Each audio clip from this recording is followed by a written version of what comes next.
And welcome back. We're here on MTV live stage with the impressive Peter Diamandis we just heard from the seminar hall, and this Traynor, Irish entrepreneur and strategist, co-founder and chief strategy officer, Intercom, a customer communication startup with over 7,000 customers and $66 million in funding. That's good. You're working both from Dublin and San Francisco. That's right. You're stretching the globe, so that's good. And Peter Diamandis, I mean, people know you just spoke, so no need for you know, to go through your CV anymore.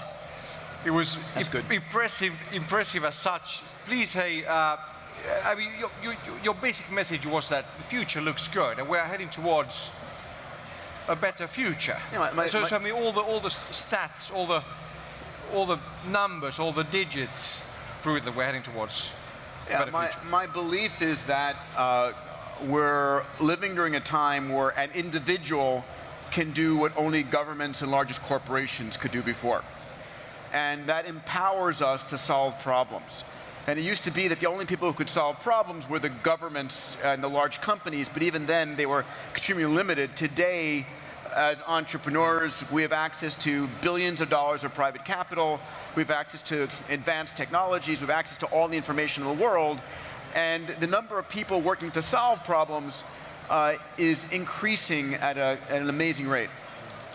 Which means, Hope, that you had perhaps a few hundreds of million people who potentially could become major entrepreneurs or something. Soon you'll have like 8 billion or something. So that's the difference. My point being that the number that people who, a certain person has a problem who solves it to create a business, multiply that millions of fold, you have a lot of people solving problems, and we're upgrading humanity. And I think the number of people solving problems as opposed to creating problems, at least today, is very outweighs the positive outweighs the negative. But that's pretty close to the definition of singularity, isn't it? Well, the definition of the singularity, as Ray Kurzweil, my co-founder of Singularity University, spoke about it, is it's the moment of time in which the rate of change is so fast that one cannot predict what's happening next. And it's sort of like a gravitational singularity where light cannot escape the gravitational pull of a black hole. Ray projects 2029 as the moment in time that we have AI more powerful than humans, and AI is then reinventing itself and accelerating. I hope to go along for the ride. Yeah, exactly. So you look upon it with hope, not sort of too scared about the future. But a lot of people are scared, of course. I mean, because it's so the change. Or the rate of change is so exponential, so fast. People are scared about things they don't understand. And most people like to wake up in the morning and know that the world hasn't changed. But if you think about all the things that we use today, the amazing technology, we're pissed off at 10,000 meters altitude in our airplane if our Wi-Fi is slow. That's miraculous. And the fact that, this last month, Mukesh Ambani in India announced free mobile voice, right? And a $4 cell phone was announced. I mean, we're living in the world of extraordinarily rapid change. And I for one, think it's empowering humans. That sounds good, but for an entrepreneur, if we live in this sort of an age where we're with such a rapid change rate, how is to plan them? How do you plan your future as an entrepreneur?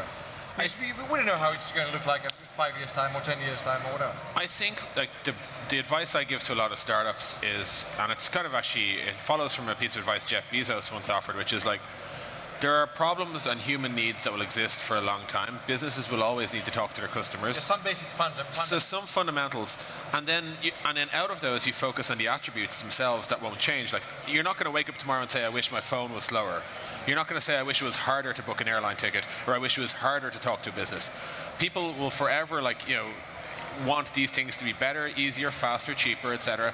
So as long as you're tackling like long-standing human needs, and I mean the opposite of that would be like, we're going to build a Facebook widget or something that's going to be around for like 10, 15, 20 years and make it faster, cheaper, easier. So the thing is that even if we have an exponential change rate, there's some logic in it anyway. That you could basically forecast some sort of future just because of this logic. Yeah, Ray Kurzweil, if you go and Google him, he's got all of his predictions he's made, and he has a documented 86% accuracy rate, not only on the prediction, but the year in which it's going to happen. Because a lot of these technologies are very predictable. All of them riding on top of increased computational power. And I mean, so autonomous cars, there's a predictability about what autonomous cars are going to do to real estate value. They're going to cause cities to spread because I don't have to live right there. I don't have to, my commute time becomes work time. There's a predictability about what full-up virtual reality is going to do. It's going to change retail. It's going to change events like this. It's going to change where we live and where we work. You talk about 3D printing. 3D printing is going to do the same. Game changer. Yeah. So all of these are game changers with pretty recognizable predictive changes. But it's the unexpected convergent consequences that are going to create brand new business models and industries. And what I think the French term is, it scares the shit out of most companies. The large companies. How do you say that in French? I don't know. So the thing is, so certain things we simply can't predict because these, so like black swans or whatever, I mean, some things we just can't sort of logically now wait for or sort of foresee. I think predicting exponentials of single core technologies, but the new business models, when you weave 2 or 3 things together, are what become different and exciting. It's because I think it amplifies the uncertainty, right? Like it's let's say you're 90% accurate on 3 things. You're combine the 3 things and you're no longer 90% accurate. Yeah. That's not how it works. Bill Buxton's a principal researcher at Microsoft. He's worked in computers since the 70s, but he has this phrase that kind of what you were talking about earlier. He says innovation has a really long nose, which means that if you take something like, even take e-ink, right, something that's mainstream now, like Kindles and all that, that's like 30 years and then bang. Yeah. And I think one thing I think it touches also on what Scott Galloway said earlier. Like we're surprised by how long these things take, but then we're also surprised by how big they are when they actually kick. And both of those things can be true. The terminology I use is, I call it, it's in deceptive growth, right? It's the doubling of small numbers. That Kodak camera was 0.01 megapixels, then 0.02, then 0.04, then 0.08. It looked like 0 for a long time, and then all of a sudden it explodes, and all of a sudden Kodak is out of business. Yeah, because the digital camera came and stuff and changed it, but that's a big game changer as well. But hey, anyway, so we have the rate of change also means that we have a huge fundamental disruption to the balance of power as well. Is that a democratic tool? Does this change make the world more democratic somehow? Every one of us has a voice, everyone has, visibility, we're all our own communications channels, whatever. So if you think about the mechanisms that the communist states used to use to control people, it was a control over media, it was a control over food, it was a control over power and control over water.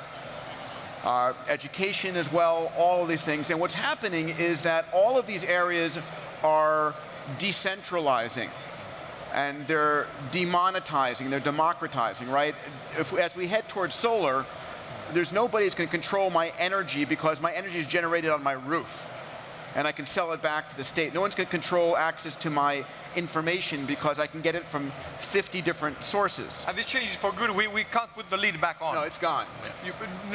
No matter what sort of society you live in, we can't control the same way you controlled in the 70s or something. I think it is definitely, the genie is out of the bottle, so to speak. Hey, the big question, of course, we have Coopers and guys who say that digitalization, of course, it gives us a huge more amount of information and rate of change is huge and everything. But at the end of the day, it's not going to make us very much wealthier or much more wealthier or it won't create much more business. That's more for entertainment values or whatever.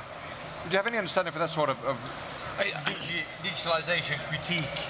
I've heard that criticism on various forums. I think it's quite pessimistic looking. If you look today, speaking of what's been democratized, like entrepreneurship itself, before to start a business, you needed to like raise a lot of money. You needed to have a good network. You needed to be in the right place geographically. Today, you don't need a lot of money because all technologies have been distributed well. You have things like Amazon making it very cheap to start up. You are connected through the internet, so you don't need to actually go to the right schools. You can find the right people independently, and you don't physically need to be somewhere specific. I think it's actually the opportunity to start new businesses is bigger than ever. The logic, of course, I've been looking at 200 years of history of industrialization. So, of course, like every new wave of industrial revolution has, of course, created a huge amount of new business as well, and new wealth. Yeah, I mean, Isn't that true? I agree 100%. Your ability to start a company today, the cost has dropped hundreds of fold, if not 1,000-fold. The other thing is economic theories today are broken, fundamentally broken, right? So it's a new paradigm. It's a new paradigm that no one's caught up to fully yet. No. I mean, if you think about it, on this device, and these smartphones are in the hands of the poorest people on the planet, right? A $4 smartphone out of India, I've seen $10 tablet designs. On these devices are a set of applications giving me capability that I would have spent $1 million on 30 years ago for two-way video conferencing, for radio, for books, for music, for games. I mean, in my back of my book, I actually created a table and I priced how much these things costed. A high-definition video camera, a high-definition still camera, all these things would have cost me $1 million for just a limited app, and it's free. So where in economics do we account for that? Yeah. We don't. Not to mention the time when we're supposed to use only 5 computers in the whole world or something, remember? With IBM, or who was it, the head of IBM who said it or something. But do you want to comment on this? Yeah, I mean, I guess like the only other thing I'd say on that specific idea, like everything's gotten cheaper. You've got, like, on top of that, like, you've Facebook, say, just released Messenger Lite to make it even more possible to use all of this software elsewhere. I don't see any of this shift being negative. I think, like, the worst argument I hear against it is like, well, what happens to the jobs? I think we go through this cycle every time a new technology is created. People point to the lost jobs, not to the created jobs, and they point to the lost wealth, not to the created wealth. It's a vicious cycle. Actually, a bit like talking about your vision where you have all the world's 8 billion population that all can sort of be potential entrepreneurs or whatever, have the access to all the information. We've seen parts of the developing world, we can jump over some of the stages. I mean, was it Kenya, for instance, where already now, it was like a couple of years ago, 1/3 of all the money transmitted in the country was sort of over mobile. So we're seeing that. We're seeing people jumping technology. So it used to be in Kenya, you'd have to bribe the right people and wait for a year to get a landline. And now there's like 2 cell phones for every person there. And Africa has better telephony than most of the world. And one of the things, for example, at a Singularity University, one of our startups is a company called Matternet. And what they did was they realized that if one of the issues that Africa has is doesn't have good roads. And it would cost $1 trillion to build roads throughout Africa, but why not skip roads and instead go to flying vehicles? So quadcopter delivery of products or people. So imagine if flying cars come out of Africa first instead of the United States. But I mean, one part of this, of course, that now traditional, established, existing big global companies, they will go belly up within, well, how many of those will sort of go down within 5 years or 10 years or something because of this huge disruption? Are they flexible enough to recreate themselves? I think that if you look at the Fortune 500, for instance, like IBM did in years back or something. Yeah, IBM is a phenomenal company, but like if you look at the Fortune 500 data, like that's what 40, 50 years, and 451 of them disappeared. Like that's how business typically works. It's like, we can't sit around trying to preserve the old times if we also want to build the future. And you had a world where you could have the same business idea for like 40 years, 50 years or something, the same product and everything. Then it shrank to like 10 years or something. Now it's like 2 or 3 years. So listen, every company's core product and service will go to zero. If you're running a company and you're listening, every one of your core products and services, if you don't change it, the revenue will go to zero. It's just, right? There's no disk operating system for Microsoft. You have to constantly be reinventing yourself. And make it snappy.